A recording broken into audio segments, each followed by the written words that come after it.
Hi everyone, welcome back to the channel. Today I'm talking about a pen that is fairly special to me because I got it during one of my first trips to the United States to visit James. That is a Birmingham Pens fountain pen. It is the 6th Avenue fountain pen. And I don't want to dawdle too long in the intro. I want to just show you the pen and show you what I like about it and what I don't like about it, which is not a lot. So let's just go switch the shot and go look at this, a beautiful fountain pen. All right. Okay, here are we with a up-close shot of the Birmingham Pen Company pen. This is the 6th Avenue fountain pen in the finish, Miami Vice. This finish really spoke to me because of the orange and pink flecked prettiness. It is just a very vibrant pen that looks gorgeous. The shape of it is not super special, but it's just a material that really got to me. It feels good in the hand. It's like a nice acrylic. It is fairly large, this pen. If I look at it this way, it looks fine. What I like least about it is the cap rim. It is not super sharp, but it's also not super smooth. So that's one thing that I dislike. It's not really a dislike, it's like a small inconvenience sometimes when you hold it. But it's a lovely pen. So this finish, I don't know how many they made of this. So Birmingham Pen Company always makes small batches. So they make pens in small batches. This is something they normally do. This one is numbered. It says 3 out of 11. So I don't know if they only made 11 in this finish, but that would mean I have one of the 11. Actually, when I was in the States, I signed up to their email notification list because their pens were selling out really fast. And because they only do small batches, like you can't really guarantee you get a pen if you don't subscribe to their email list. So I did, bought a pen, this one. It was $200. I think it's worth it because it's quite unique. It's from a small maker and I really like it. So it's a small company in the United States. They also make inks. That's where I first heard about this company, Birmingham Pen Company.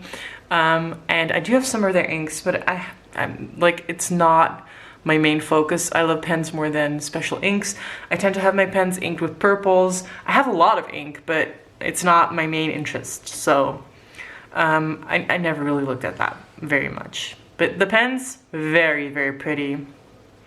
So when I bought this pen, I ordered a couple of extra nibs with it. Right now there's a Knox nib on it. It's a fine nib, which is fine.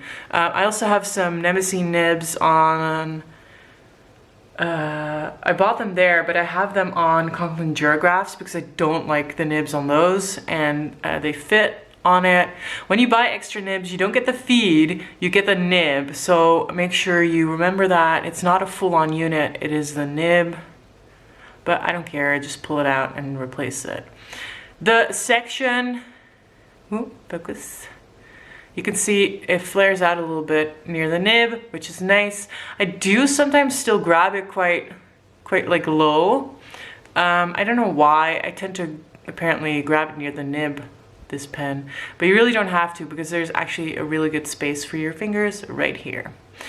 Threads, not too sharp, a little bit of a step up, but it's not bothersome because the grip is quite long, as you can see, so it doesn't bother me.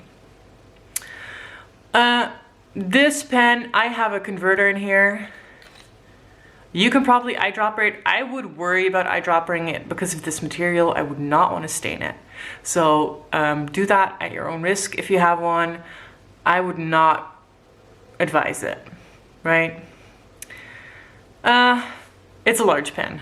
Like, it's big in my hand. I actually have, let's just grab this random Pelikan M800 and put them next together. This pen is bigger. It is bigger. So guys, if you like the M800 size, this pen is bigger than the M800. This pen, the Pelikan, is a little heavier. I think that's due to the piston mechanism that's in here. This does not have a piston mechanism, so because it's a cartridge converter / eyedropper. But it's a large pen. Posting, I mean, it's possible. Doesn't even make it that unbalanced. It's a little top heavy, but it's not bad. It is loose, so I would not recommend it.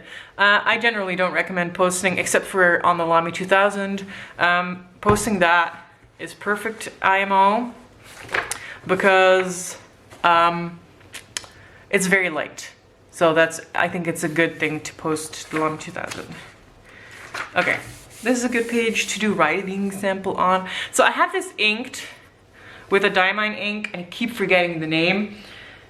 I think it's Winter Miracle. It's I'm actually gonna look this up because it's gonna bother me. It's a shimmer ink, and it's a fine nib, so it does sometimes skip. It's not too bad. I'm looking it up. Winter. Yeah, it's Winter Miracle. Okay, it's a purple with like a bluish silver shimmer. It sheens like mad. So it's very saturated and it has shimmer. So fine nib, maybe not the best choice, but that's what I did. So Birmingham Pen Company, look, okay. I had it uncapped for a long time, so can't complain there.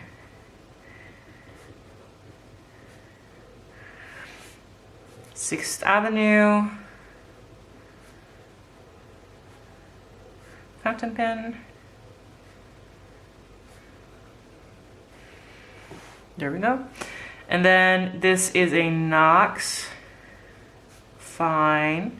As I said, I also have Nemesis nibs for this pen. And it's like a decent nib. I would say, like, it's not a very special nib. But like for what it is, it's fine. And it's easy to upgrade because it's just a number 6 nib. So you can just put something else on here if you want. It is a good writer. It is very big for me. But I don't think I mind because it's so light. It's a really light pen, which makes it easy to write with. I do grip it here, as I said. I'm trying to do more like this because then the size doesn't seem to be too noticeable. The ink is Diamine Winter Miracle. I realize this looks black, but it's a really dark purple, which is what I am into. Let's zoom out a little bit. Yeah, it's all in all a really nice pen. Paid $200 for it. Would I do it again? Probably, because they're a small company and they're machined in-house, and I want to support small pen companies. However, when I look at, for example, the Leonardo Momenta Zero and the price in comparison, I don't know if for everyone that would be worth it. So the idea that this is machined in-house at a small company might not be worth it to everyone, as they are the same price as Leonardo's. I think I like them both. I can't choose. Like, they both have pretty finishes. They both have steel nibs, cartridge converters, unless you get the Grande, but they're way more expensive. They're similar in price. It is just up to taste. And I think that if you like these types of pens and supporting small pen companies, I would just go for it. They are hard to get. Right now there's nothing in stock. I just checked. As you can see, the light is a little more dim right now and the pen looks a little more boring, but it's still very pretty, I promise. But yeah, you gotta sign up for newsletters or notifications and then maybe you get lucky. All right, I hope you found this interesting. It's a pen that's been in my collection for a while, never really talked about it in depth. If you have any questions about the pen or something else, please let me know in the comments and I'll get back to you. Thank you for watching. Bye-bye.